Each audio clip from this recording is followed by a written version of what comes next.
Nothing like getting a case of swapped personalities that make you an overactor here on Beat Your Please. A vile visit Bajor. My name is Joseph. You may know me as your co-host, Peter.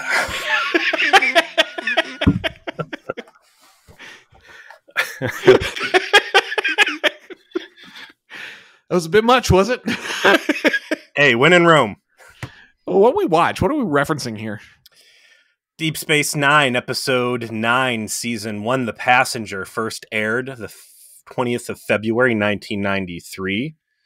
Teleplay by Morgan Gendel and Robert Hewitt Wolf and Michelle Pillar. Is it Michael Pillar? Yep. Yeah. Story by, I'd say we haven't heard him in a while, but we're going back in time. This is prime Pillar time here. Story by Morgan Gendel, directed by Paul Lynch. This is a low point, huh? This episode reminded me of a Voyager episode in an unflattering way. No sexy cat ladies here. No sexy cat ladies, but you know what we said a lot when we were reviewing Voyager? Boy, that was a really good idea, but its execution was very poor, right? Mm-hmm. There is a great idea here. We've got this guy who is obsessed with living. He's basically super duper space Dr. Mengele. He's doing dirty shit that has made him the worst person in the world. He's a mad scientist on a mission to live forever, and his machinations draw in the characters in some fashion that they have to deal with. It involves intrigue and kind of a bit of a whodunit. And we've got to have some detective work, and we've got to figure some things out. And don't have the luxury of Q to solve everything for you. Exactly. And that's all great. I really appreciate that. But one, I don't think I've ever seen an episode of Star Trek that is overburdened by technobabble the way this fucking one is, to the point where it became just very noticeable. Just in the dialogue delivery itself, like the actors were exhausted from having to do it. And two, it just kind of meanders a bit too much and doesn't figure out the line until basically it's too late. I can't say enough how gratifying it was to sit there with Alison Pregler and her specifically mention, like, it feels like Voyager it was a great premise and it just failed to live up to it. And it's like, that was our thesis, was fucking squandered potential. Exactly. And you're absolutely right. And maybe it's Michael Pillar being involved here a little bit. I don't know. But you're right. And after you just sat here and went through all of that, this would have been a cool episode as part 3 of a story arc or something where the bad guy, which was, what's his name? Rayo Vantica. If he had been some sort of a reoccurring character to really flesh out that this dude was primo space terrorist, top shelf bad guy, like, I feel like he had some real shades of Eric Soong, right? Yeah, potentially, if you got to actually know something about him, which is something you really don't. So you hear about him. Sitting there like, oh, everything you know about this guy comes from the security agent who has spent 20 years of her 25-year life, it looks like, pursuing this guy. Oh, he was the most dastardly of dastard, mustache twirling. He was throwing kittens in front of freight trains. Okay, well, maybe we could have shown him just a little bit. Give me 1 or 2 episodes playing around with this guy, and this, I think, would have been a much cooler episode. Because you don't really get a lot of over-the-top bad guys like what they're making this one out to be, you know? Oh, absolutely. He is more evil than most Star Trek villains are ever perceived to be. To the point where he is, spoiler alert, straight murdered in front of all of the protagonists at the end, and everyone just kind of shrugs their shoulders and like, I guess he kind of deserved that. Maybe there's something more to be said about that scene in terms of what the belief of life was. But it felt like a real cookie cutter paint by numbers episode, and I just was not interested. The beginning is where all the good stuff is. And we open up with Kira flying a runabout, and she's got Julian sitting back at, I don't know. At some point, I think we should really crack open some of the tech manuals. Like, she's obviously in the pilot chair. He's what, mission support ops or something? The continuing not endearing character establishment of Dr. Bashir, someone who radically changes into a good character as time goes on, and one that has depth and has a lot of interesting things. But I really did actually forget how he is portrayed as a rapey narcissist for the entirety of season 1. Insufferable Rapey narcissist. He's great though, man. Like, I watched that intro 5 times. It was so hammy and over the top because she opens the episode like, I can't believe it. She appeared to be dead. The tricorder said she was dead, and you were a good enough doctor that you figured out the mystery, and kudos to you. And he's basically like, I know, and actually I'm even better than what you said, and you know what? You're lucky to get to sit in my presence, and I can't help but think that I wasn't ordained by God to heal people. Yeah. It looked like such a fun scene. He's such a smug bitch. He is. I love Kira sitting there, the fucking look on her face, because again, she's already in season 7 as far as I'm concerned. Like, she knows her character so well, and she's so inhabiting it. It's so natural. Nana Vister quantum leaped back in time to her own body and just brought 7 years of doing the thing. Was like, I'm going to show you guys how to make this show great. So like the incredulous look on her face. Like, I'm trying to pay you a fucking compliment, and this is what you're doing, you motherfucker. Fucking smarmy little shithead. Like, what the fuck, dude? Do you know how many Cardassians I strangled with their own asshole? I have filled my inventory spot on my replicator in my room with my collection of Cardassian ear necklaces. All right? You don't sit there and talk to me like this, little man. Before she could create a Federation ear necklace. Like, before that impulse drop. She was like, her choking hands were getting ready. She's putting on her gloves. I do want to say real quick, too, like, I love the fact that he's so smarmy and smug and, like, sure of his own talent and believing it to be a God-given natural thing that he has honed and developed. And knowing that down the road, it's going to come out that he's genetically engineered. Like, that's one of the things I do know about Deep Space Nine is we find out that he's some degree of augment, right? Correct. And I'm really hoping there's going to be this payoff where this guy who has just been gifted and top of his class entire life has to reach this reckoning point where he's like, I didn't earn any of this, and everything I've been so proud of is basically cheating. You will not be disappointed in my pedigree, chum. I'm hyped for that. I'm there for that. It's probably his most interesting thing that they decide to do with this character. Right. It just fundamentally changes things about him and the things they're able to do with him after that. As is often the case with these runabouts, they might as well just have like a big ear on the top with a hand going to it, just spinning around perpetually listening for distress signals. Because these fucking things, that Voyager shuttles were made to be destroyed. I feel like anybody going to a runabout should be like, fuck, I don't want to go on a runabout mission. Every time we go back, we come back with like 16 space refugees. This thing's basically a big lifeboat. We wind up without power. Miles has got to appear up. Yeah, Miles isn't even around right now. He's still. What is that about? Okay, so this is the second episode in a row that O'Brien is not in. They don't even mention him. There was dialogue last week in Dax that he's on Earth with Keiko for her grandmother's 100th birthday. So he's staying for the 102nd birthday while he's there? Like, what? This all has to do with the fact that Colmini went to go do a movie. And so he missed a couple weeks of filming. What movie is he doing? Well, he's an actor that has quite a lot going on. You know, he did real stuff. You're a background actor in Star Trek Next Generation.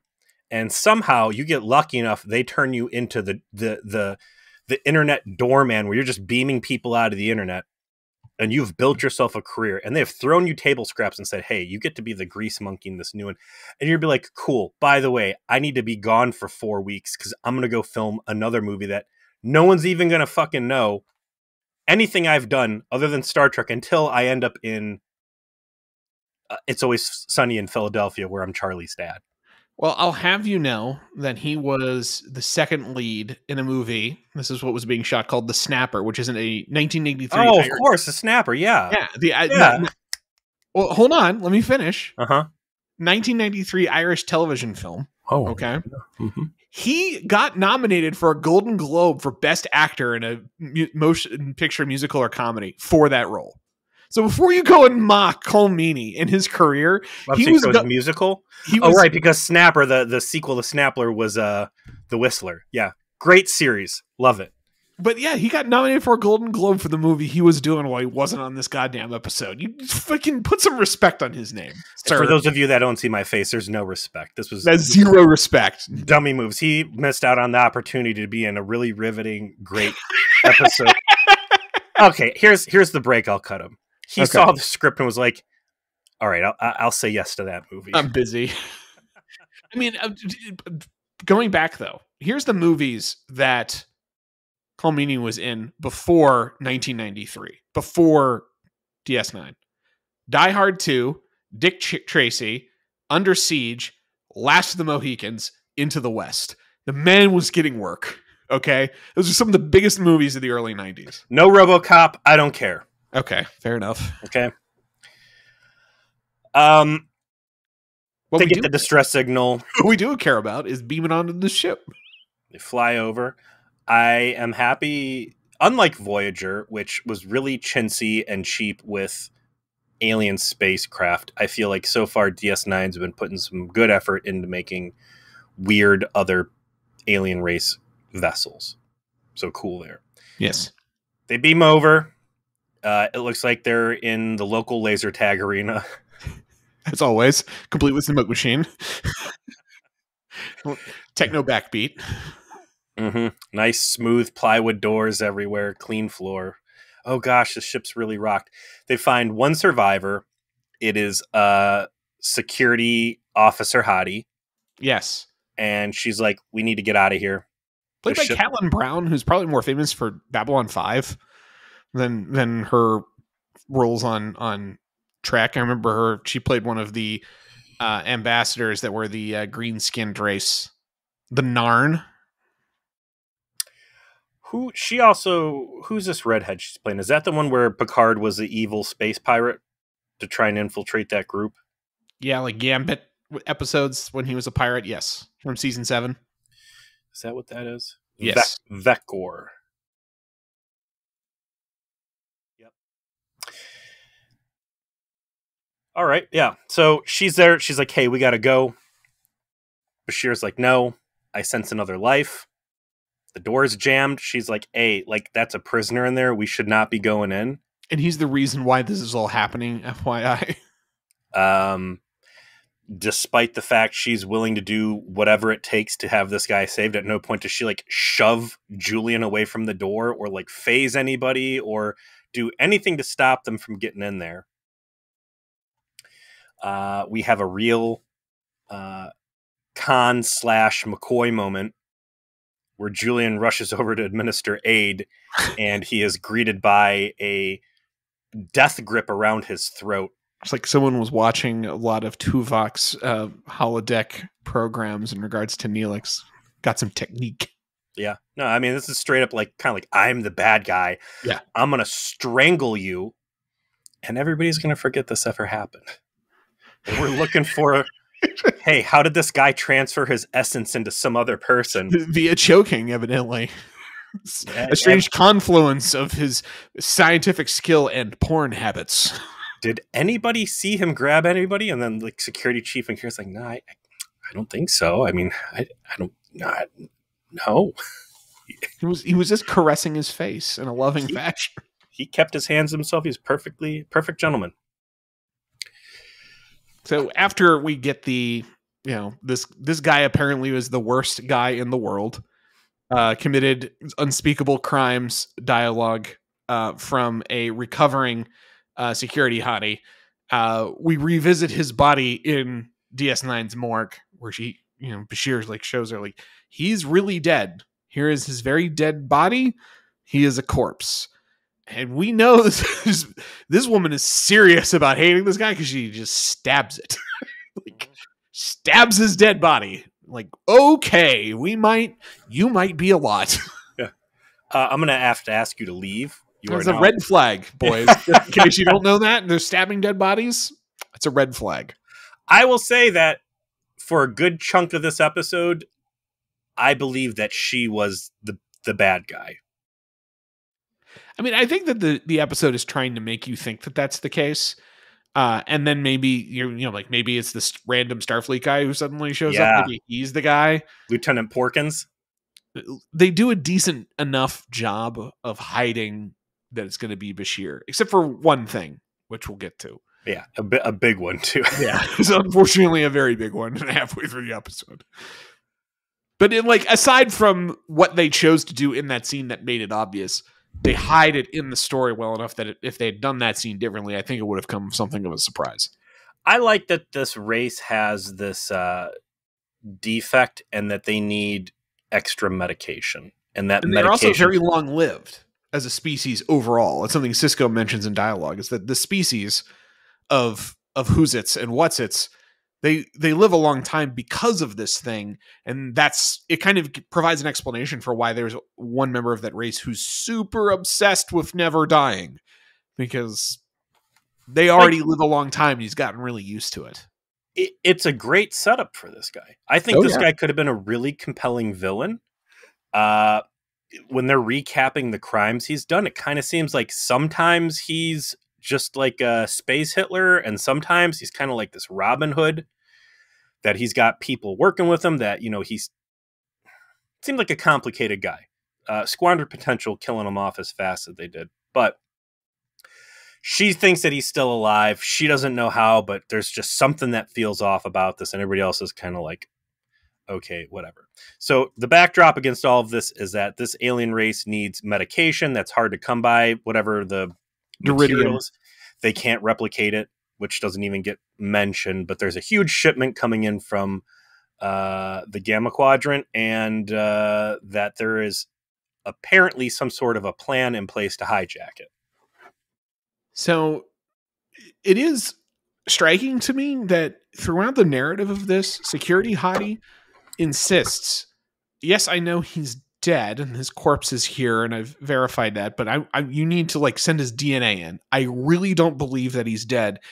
And basically everyone on the station kind of looks at each other like she seems a little crazy, but essentially talk themselves into deciding to operate under the assumption that he's alive for no real reason that I think that they can justify. They start to establish there's things happening, there's people trying to steal stuff. Clearly he very well would have had the intent to hijack something, but he didn't survive to get here to do it. So, it's not that we're not investigating that someone might try and steal this thing, but he is obviously not going to be stealing anything as he is dead. For some reason, that isn't something that anyone says, even though that's what the plot screams at you that their characters should be establishing with everyone. And instead they're like, well, gosh, in that case, I guess we'll just operate under the assumption that he's fucking alive. That's fucking stupid. Come on. Yeah, listen, man. 2 weeks ago, you just started this job, and in that time, you've been put on a WoW quest to collect magic god teardrops. Been forced to relive memories of your dead wife. Fucking Q showed up. Your entire space station almost got dragged into the garbage disposal. Okay. You're right. This is a compelling case. Keep going. What other nonsense have we... I mean, we're only 9 episodes in. What other dumb shit's happened so far?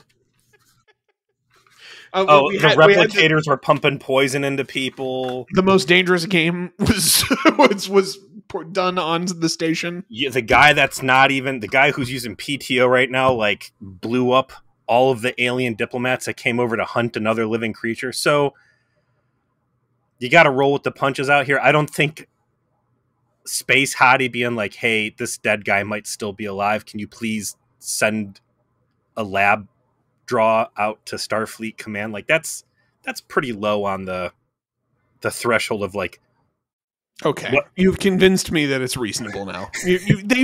There has been a lot of hazards and very few pay periods around here. This is actually the second one while Miles has been gone. I mean, Yeah. think about that. And we just got done with this whole trial for Dax, who was fucking someone's mom. Here's Like, there's a notebook that I think Cisco has started writing in, and like there's a flow chart he's made himself, and the top of that flow chart's are you bullshitting me? Are you bullshitting me right now? And it's like, follow. Oh, no, there's credibility here. Oh, okay. We'll concede and we'll do the thing. Throw a little bit of science into this. oh, so the B plot has to do with real quick too. The Miles thing. Mhm. Didn't she just start the school? Yeah, she did. It's like 2 weeks into school and she's already shutting the school down for personal reasons. We also haven't seen like Jake or Nog in a while. I haven't been on the show last few weeks. Clearly haven't been going to school. Yeah, they're over in the Voyager vent. Obviously, the Voyager vent doubles as daycare during the hours of 9 to 5. So there's a B plot with a B.5 plot, I guess, and that is Quark and his new quote unquote friend, Lieutenant Chunky from Starfleet. Officer Pudge. The B.5 plot being that we once again have Quark being the next character that is lusting after Jadzia. just laying it on a little too thick. These boys need to calm down. Like, oh, I just love the things I can't have. Like, okay, buddy, you just got jailed by Vash like for a while there. I think you're good right now, okay? Well, all of his Dabo girls have found a way to slip contracts, so he's in a dry spell, as it would turn out. So Odo is essentially having to start to share security responsibilities with this Starfleet guy who showed up, and he does not like it. He is very used to having his way. He's very used to being the man in charge. And he definitely has like I guess the more realistic dispute that I've ever seen in terms like of a Starfleet workplace with Cisco over it, which is to say, you asked me to be in charge of the station's security. I didn't ask you. You asked me. And if you want it that way, then I need to be in charge of the station's security.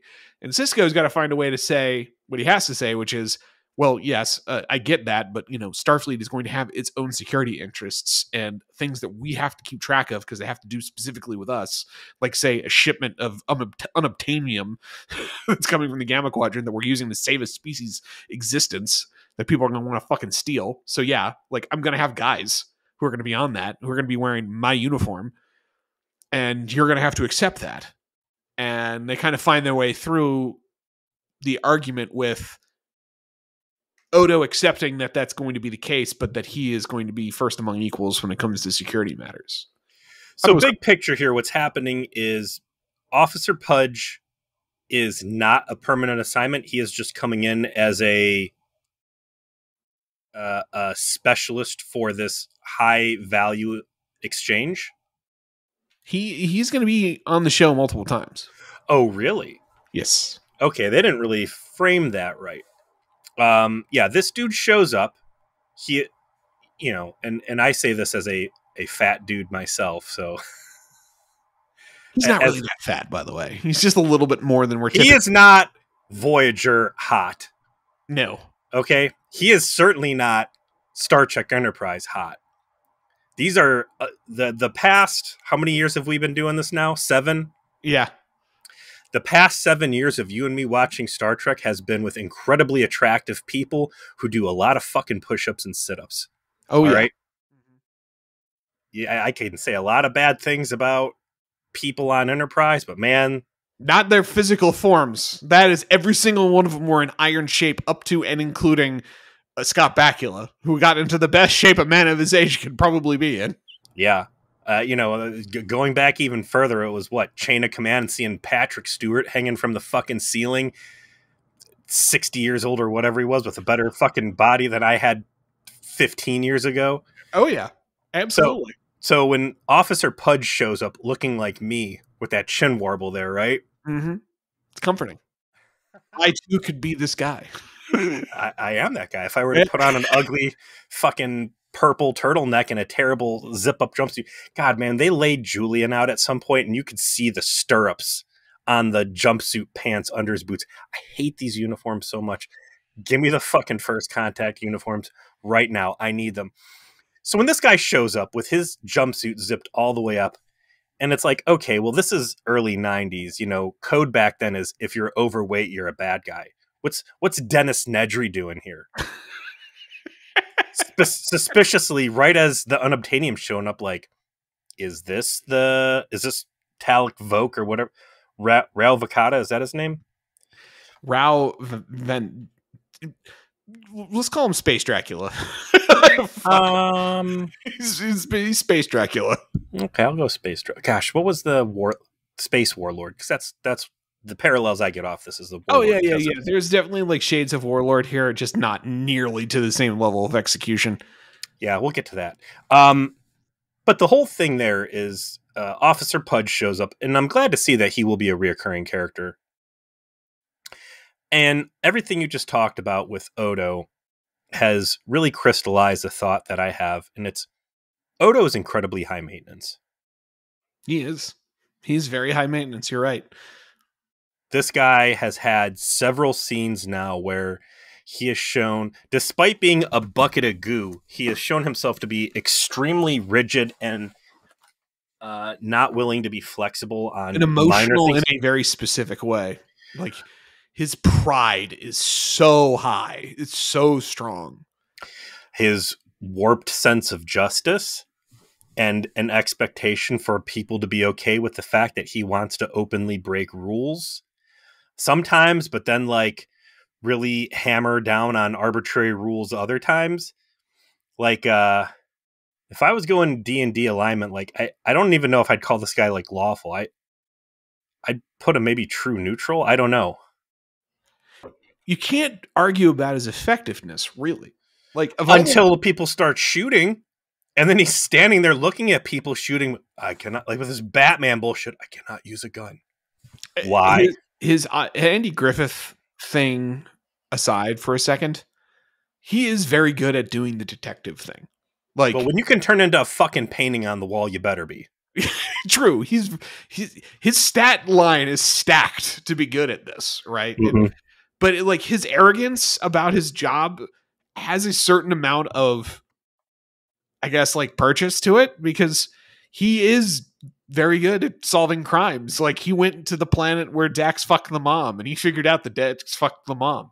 Like he's can't really beat him, right? Like he figures out the crimes that Quark wants to commit before he commits them, right? Like he, unlike other kind of security chief characters that we've seen through other Star Trek, he's actually always on the ball and always got the angles covered.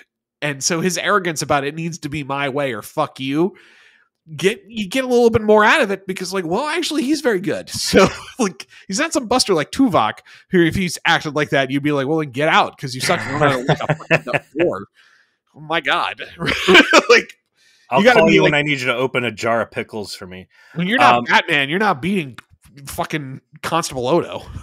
So Odo is the only person I've seen so far that has been able to directly confront, if not mouth off to Sisko, and Sisko not to immediately like bully them into submission.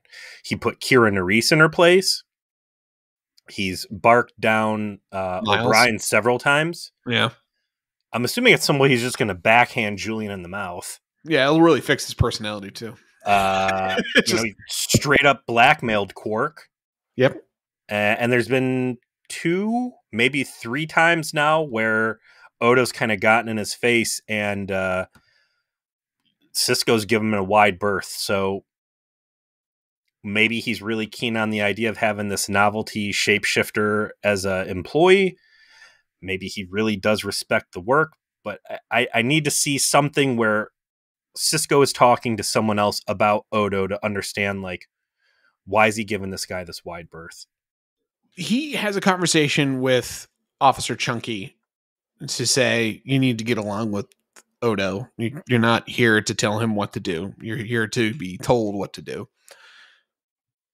He tries to build a bridge with him as they go to review the security plan, only to find out it's been deleted from the system.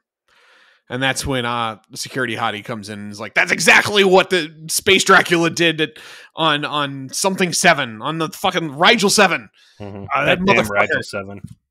Goddamn Rigel 7, once again coming up as a fucking criminal hub. So this feeds into the whole, he's not really dead. There's something going on here. We need to act with extreme caution. And basically Bashir's still on the hunt of like trying to prove that this guy is deceased. But in doing so, he eventually uncovers that he was also working on trying to find a way to transfer his consciousness to somebody else. And it's even brought up when they flesh the dialogue out with this, when he's talking to it about it with Dax, that only the Vulcans have ever managed to figure out how to do this. Clearly a reference to Spock specifically. So it's kind of unprecedented, the idea that this guy will figure out how to transfer his consciousness to another humanoid brain. But it is the next vista he was exploring in his quest to live forever, which makes sense. It would be a way.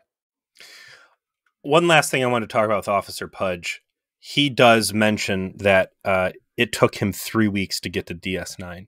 I think it's fair to say he was probably transferred from Earth. Yeah. So moving forward, I'm going to use 3 weeks as the reasonable amount of time it would take to travel out there, assuming you don't have a Galaxy class pushing Warp 9 as much as possible. And I will say typically, and this is, I'm kind of stretching my recollection a little by saying this, but I do believe it's true. They are very good about travel time to DS9 as a general rule throughout the entirety of the series. It is always portrayed as an isolated place. And when they talk about people like going to other places, particularly when they go to Earth, it's a long way. And it's like noted that it's a long way, and things don't happen instantaneously or easily between the two places because it's a long way. So they're good about that in continuity, that it's pretty far at like a reasonable warp, right? Like you would expect if you're really pushing it going warp 9, it's probably a lot shorter, but at the galactic speed limit of warp 5 or warp 4 or whatever it is, it's going to take you 3 weeks. Well, that's why they could have used that Skeevian folding space technology. Unfortunately, the Borg got to it first. Oops. Where's O'Brien? We already talked about that. Oh, so Quark comes back into the story. He's cleaning up the bar, trying to find people's dropped money. Not at all a stereotype, we promise. And again, crawling all around of on the his hands actors who play them are Jewish. They're in on the joke. It's okay. I like him. How many employees does he have, not including his brother? I mean, there's a couple. So there's like the shorter guy who's consistently a background character in Quark's bar as one of his employees for the entirety of the show. There is, in fact, a consistent background actor group that play his employees for all 7 seasons. That's cool. Yeah, and in the second to last episode, they all get lines. It's like a big payoff. Like they talk with they are characters finally. They get the smoldering catcher treatment. They do, but except like instead of like smoldering catcher getting like 2 words, they actually have like whole lines and like conversations and plot points. I'm a slave, right? I'm here against my will, and he has my family captive back on Fragnar. You guys have known that I've been a slave this past 6 years, and nobody has helped me. You guys did know that, right? No, Bark, I had no idea. So it's just his brother and one other Ferengi that are his Ferengi employees, and then it's like the Dabo girls and like randos. But while he's cleaning up the bar, we get the unfortunate accidental reveal of who the bad guy is when he comes to like threaten him and put his arm around his neck and tell him he has to have mercenaries ready for this like heist mission. And Quark is like, I thought you were dead, but no, I've still got guys on the way. They're the best, I promise. And I say accidental reveal because it does sound like Dr. Bashir. Like it's him. Like Paul Lynch, when you're directing this thing, do you have to like sit there and go, all right, do we get like I don't know, a stunt guy with a bag on his head or something? Or should we just have Bashir there clearly in frame? Like, I'm curious what this would look like on a CRT TV versus my high def 65-inch. Like, I can hear Bashir's voice. Oh, he's got a glove. I can't see his hand. Oh, there's Bashir's face. Yeah, there's like 2 frames of him it's his face. But even before that, it's like his voice is like he's trying to go lower, I guess, but it's like it's lower and slower, low and slow. Still obviously you, man. That's still you. It's still Dr. Bashir. Like you couldn't have just like had like those like one of those like Batman voice or something like like one of those like vocal synthesizers or something. Yeah. Like it's fucking sci-fi. You really couldn't figure out a way to hide it. Make him sound like Knight Rider. It's like, did you think we would be fooled? I guess I don't understand. You're going after the guy who literally has the biggest ears out of any Star Trek character, and you think he's not going to hear the Doctor's voice who's in there all the time? Hey, I'm still alive. Make sure everything's still going. Get those mercenaries. This train heist is still a go. Meanwhile, Bashir has also figured out that, yeah, it's possible that Space Dracula found out a way to transfer his consciousness. He seems to have figured out the method, and that it would work essentially in the way that you'd be a passive passenger. I mean, this is going to be a really deep cut nerd reference that 5 people will get, but it's like skin writing from Wraith the Oblivion. You're just there until you try to assert control, which is neat, right? It's a neat idea, but he says it's all speculative. Like, if we're trying to figure out a way to explain the concept that Security believes he's still doing shit, that's the only thing we got, because his body is definitely in my sick bay and it's definitely dead. So, well, while we're talking about bodies laying in my sick bay, now that I think about it, like 3 weeks ago, I accidentally cloned a guy. So I guess it could be possible. Maybe you just... And let's Occam's razor this real quick. What's more likely? That he is able to upload his entire brain into somebody else with light physical contact with a device under his fingernail, or a clone? Definitely fingernail upload. Let's focus in on that. Mm-hmm. The fantasy element in this episode is almost too much, right? Yeah. I can take...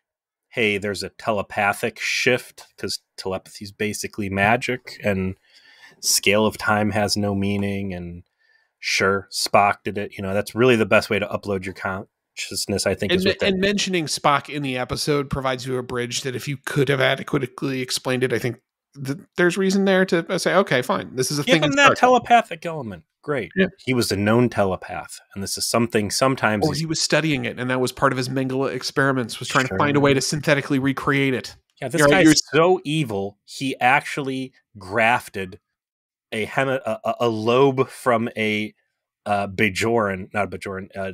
Beta Z into his brain. He's got like hijacked brain parts from telepathic species. Yeah, that's part of like his science madness, is that he's done these things to himself. Badass. No. Yeah. He made a doodad that was under his fingernail that had all of his brain DNA. Like, it's a bridge too far. Stupid. It's like, what is it? The post-mortem revival techniques type of thing, where it's like you took things a step too far in the technobabble. And let's talk about that for a second, because we haven't talked about it yet. But unfortunately, it's all our characters can talk about. This episode has a shit ton of technobabble. It has it from like all of the computer like stuff that gets hijacked at the beginning, and has to do with like a lot of detail that has to go on with all the medical stuff that they're just inventing as they go along, to all the things they're doing for security prepare for the shipment to show up, to the eventual like solving of the problem that they go through is even more of it. It's so thick and so exhausting that even I want to... literally someone who's watched all of Star Trek and absolutely understands 99.9% of this shit when it happens, started to get to the point where I'm like, this is fucking too goddamn much. This is way more than anyone would be able to tolerate if I can't tolerate it. And it really showed on the actors' faces. They just started to lose their ability to convey it in a realistic way. And in no way was that more evident than MVP Nana Vister getting to the point where she looks like she's reading off a fucking cue card. She's spitting that dialogue out, right? Like, even she's like, I can't do this. I fucking can't do this. Yes, you go do the thing with the Jubahaka Hashi Bahaka now before it's too late. Like, my comment on all that, because I didn't even remember all the techno babble. It's been a while. We were supposed to record this episode a week ago, and we didn't because we've been having complicated. I'll spare you guys the gory, but I had a mouth problem, and so did Joe.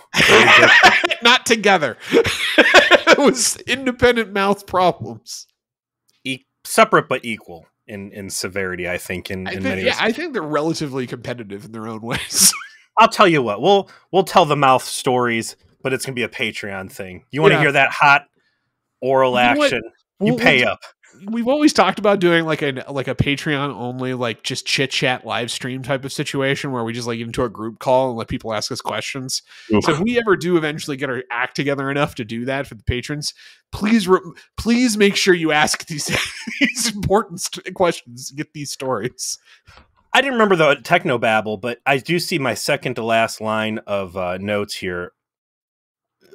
And it jogged my memory. Like, by the end, when the stuff is happening, the amount of technobabble that they rattle off under the gun is ridiculous. Like, they have a whole science. Like, let me point to the chart as what's happening. Like, fix the fucking thing.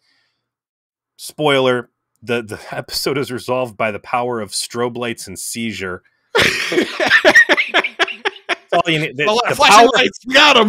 The power of disco compels you. Be gone. Go find that episode of Pokemon they had to put a warning in front of. Yeah, that's a doozy.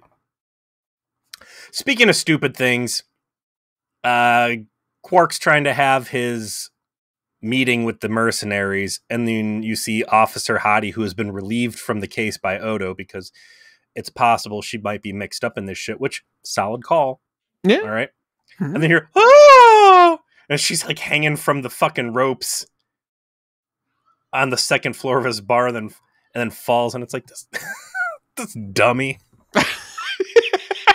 She's snooping around, and what, she tripped over money and fell over the edge?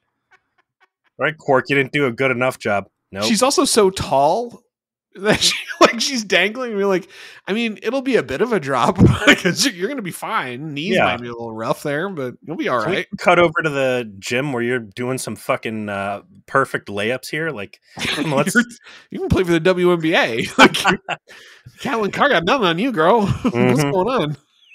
She falls. I believe she gets knocked out. Whatever. And she says, like, dramatically pushed, and then the guy's name while looking at Bashir. And then like Bashir's like, well, we can't keep her conscious, right? Like, your big hint that, she knew. I didn't even see the hint. I saw his fucking face. I saw his fucking like at that point, like, yeah, we know. Like, you didn't hide it. The only interesting part there was I thought she was stupid enough to fall while she was prowling around. Like, okay. I'm glad that Bashir, evil Bashir, despite the fact that he is the doctor and can control the narrative on any sort of death, at no point stabs or disintegrates or kills anybody. It's all very non-lethal stuff. A lot of self-control shown by this guy. So we start to get to the end here of the episode. We have to have the big climax. The shipment is coming in. They're doing all their super duper security stuff, but Officer Chunky is nowhere to be found. And so maybe he's the guy. It's very suspicious. Sure, yeah. And Odo goes to confront him, and he's like, oh, hey, no, actually, I am learning from you, buddy. I am taking a page out of your book, and I thought about this guy's MO and what he would be doing to try and disrupt what's going on. And the only bit of technobabble that works in the episode is him saying, like before when homie like dumped the computer core by like not attacking your file that's protected, but instead attacking the system to make it dump out of active memory, and how that was a very clever way around your security procedures. Well, I figured out that he would be probably doing the same thing here. And sure enough, I'm here in waste reclamation, and I found a doohickey that was going to short out all of our computers for an hour. So thanks, Odo. I figured this out because I learned by watching you, Dad. And it was like actually kind of neat, right? Like, oh, Odo's like, great, good job. I'm gonna go tell your boss you did a great job. Like, that is very smart. Like, you have solved the puzzle. Great. You don't get that a lot, right? Like these guest stars, they don't typically like. I solved the problem. Here, we're gonna win now. Like, oh, I guess you can stick around after all. Yeah, you get a couple extra episodes just for that, pal. So the ship, the train full of gold arrives, and they realize that a runabout has been dispatched. And who authorized it? No goodness, it was Julian. And this is after Quark has brought these mercenary guys. Dax completely inexplicably does not call up to the bridge to tell them that he found Bashir's comm badge, but she just goes up herself to dramatically tell them in person, thus allowing this revelation to take extra minutes to occur. Here's my headcanon. Okay. She walks in, she sees the comm badge laying on the floor. She picks it up the same way Julian picked up her comm badge. That's true. Last week. Goes, "You're probably in danger, and now we're even. Because you saw me getting kidnapped by 3 people, and rather than call for fucking help, you ran in there like you were some sort of Jackie Chan. Got your ass kicked. You got the shit kicked out of you, and I got kidnapped and had to go on fucking trial. So I had to go on mom fucking trial. Like, it was the worst trial. So fuck you. We're even now." The runabout goes over there, and the big reveal, oh my goodness, Julian is the bad guy. He's got these mercenaries. All of a sudden, Dr. Evil realizes that he can actually kill people after all. Good thing he didn't use it on any of the good guy characters. They take over the ship, which is that a Federation transport, or is that an alien organization? It's, I guess, the equivalent of boomers in the 24th century, to answer your question. They looked like they had uniforms on. I think most of them were human. You know, I think those are probably 24th century boomers. And we're going to encounter like civilian cargo stuff. Bring it on. That's what I wanted in Enterprise. It's what I loved in Voyager. Give me this mercantile class. They incapacitate the crew, maybe kill them, whatever. They try to fly away. At that point, I think they got him with the tractor beam again, right? Mm-hmm. Julian is showing that he is evil by talking very low and very slow. Because in this show, evil talks slow. This is not the way this guy talked to me. He's laying on the floor dying, by the way. This is the directive choice to show that this is evil Julian, and it is infuriating and awful. He shoots the guy who doesn't. It was apparently the only interesting Memory Alpha thing to me was apparently that's all ADR'd. It was apparently worse when they shot it. Oh, it was like straight up doing Dracula voice. Really? Yes. How do you do Dracula? The re-record it. He was trying to do a Bela Lugosi thing. Ooh. Yeah. And Paul Lynch thought that was okay, huh? Yeah. Well, obviously they made a change. Thank you for making it not as bad, I guess. He goes, all right, here's the deal. You think you've got me, but I'm a space terrorist, and I know how this stuff works. So you got me held by this tractor beam, and you're either going to let me go, or I'm going to go to warp. And when I go to warp, it's going to kill everybody on board, including the doctor that you guys appear to like. Oh, and also, it's going to spread space trash all over the quadrant, and we're going to turn this bitch into the next Chernobyl. So you guys get to figure this out. I'm going to give you 1 minute to release that tractor beam, and then I'm going to tell this guy over here to punch it, and we're just going to fucking dirty bomb everything, including Bajor. So at this point, the worst of the technobabble begins on Ops as they just start rattling off advanced physics dissertations on nonsense. And they ultimately come up to the idea of we can flash a light over there and seizure this guy out of Julian's head. They move back over. The 1 minute's up. Julian goes, all right, you're not playing ball, punch it. And mercenary guy's like, no, I'm not. And then Julian's like, well, cool, you get to be the first disintegration on the show. Thanks for volunteering. Yeah. And then they hit him with the flashy lights. And Julian's like, okay, cool, I'm back. I'm going to punch in the code and whatever. I like the fact that they just completely bypass the normal trope of like, Julian, I know you're in there. You're not this evil. Fight him. Nope. Julian's completely submissive to this guy. It takes the seizure gun to do it right. So after they give him the old seizure, he's, he manages to get back to the station. He gets phasered. They put him in a MRI machine. They find his evil particles. Stupid. So fucking. It's like, how do we fix that? There's an evil person in his brain. He's the doctor. Dax scans him for evil particles and beams them out. That's what we're doing. This is dark. This is real dark. All right. We joked about where all the bad people went after the Vulcans inhabited Earth. This is well practiced genocide, I think. And they're like, well, if you remember back to like the early 2000s, we started screening people for evil and like deplorable traits. We can just pull up one of these old profiles here and you can see these parts of his brain are where the this is where the bad is. We're just gonna lobotomize him and we're just gonna beam all those brain cells into this petri dish over here, which somehow putting these cells in a dish make the dish light up like he is now a robotic brain. This, who fucking wrote this thing? It feels like someone who knows nothing about sci-fi. Michael Piller? Medicine, religion, mechanics. They shortcut way too many things for the things that happen in the episode. I feel like there's just notes like pull evil parts out of his brain and put in robot brain. And like those are just like shorthand notes and they're like, oh, this is the script. Is this the script? This is the script.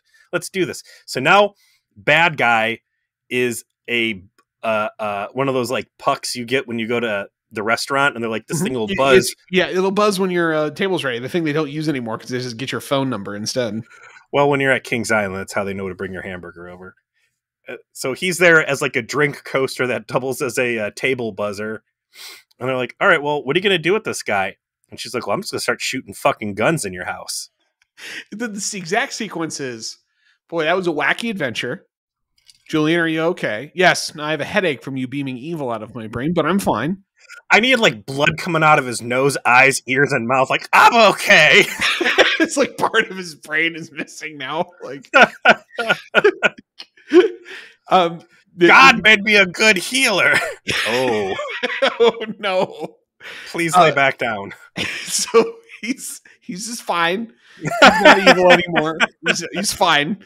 You know, he had a wacky adventure. He doesn't remember any of it, but thanks for beaming the evil out of his brain. He really appreciates it. I just had a seizure and you beamed parts of my brains out. What are we having for dinner?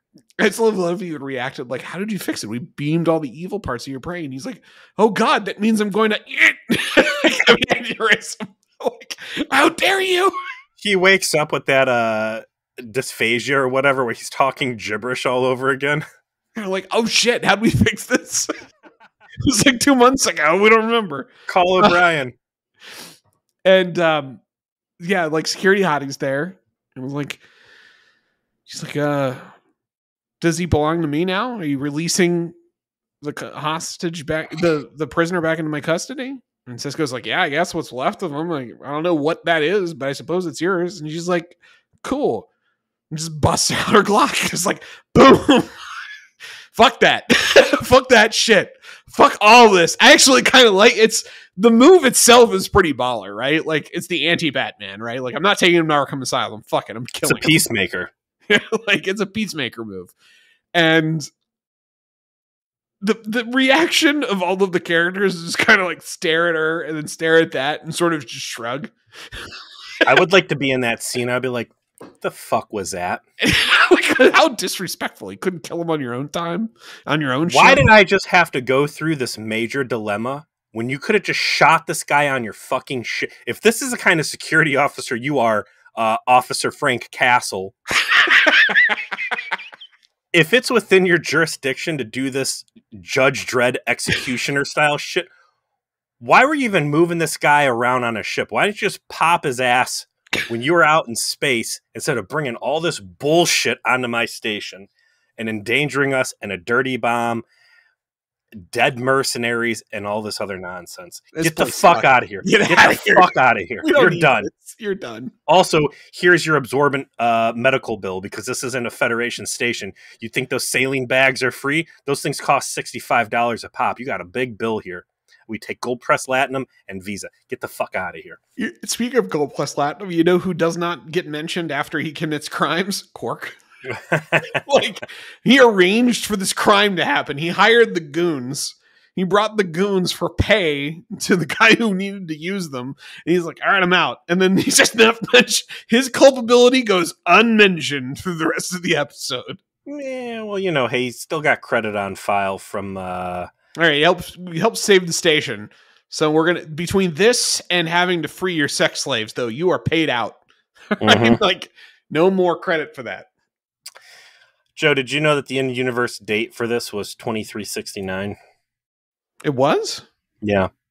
Wow. You know what else has an in-universe date of 2369? Specifically, stardate 46578.4. You mean there's another episode of Star Trek that has essentially the same in-universe date? Happening in the same in-universe place. And DS9. Oh, so what is this, the next episode of DS9 that we're going to watch and review? This is the next episode on Deep Space Nine. It is Season 6, Episode 16, Star Trek Next Generation Birthright, Part 1. Do you mean to tell me that we will be reviewing an episode of The Next Generation next week? I wish we could have found reasons to review Next Generation episodes instead of, well, I guess we did. Right there at the end of Enterprise, we got a Next Generation. We did. So we continuing that tradition of trying to shoehorn Next Gen in wherever the fuck we can. We're going to be going to Birthright Part 1 at Deep Space Nine. Worf, who does not live on Deep Space Nine, yet maybe apartment hunting. Yes. Might be thinking of moving into the neighborhood. Worf investigates reports that his father is still alive, and an engineering accident causes Data to experience a vision of his father, Dr. Soong. So, yes, we are not kidding. Next week, we are not reviewing an episode of DS9. We're reviewing an episode of Star Trek that occurs on DS9. So famously, this is the episode of TNG that not only takes place primarily on DS9, but Dr. Bashir appears in it extensively. And so we decided, you know what? We're doing it. This is our fucking show. We get to do what we want. You're along for the ride. We appreciate you. But yeah, we're going to do Birthright Part 1. Are we going to do Birthright Part 2? No, because that does not take place on DS9. We're just going to leave you hanging. Go watch it yourself, I guess. But yeah, we're going to go ahead and experience an episode of Star Trek that occurs on DS9. I think that's good enough for us. So hopefully it's good enough for you. We'll see you next week.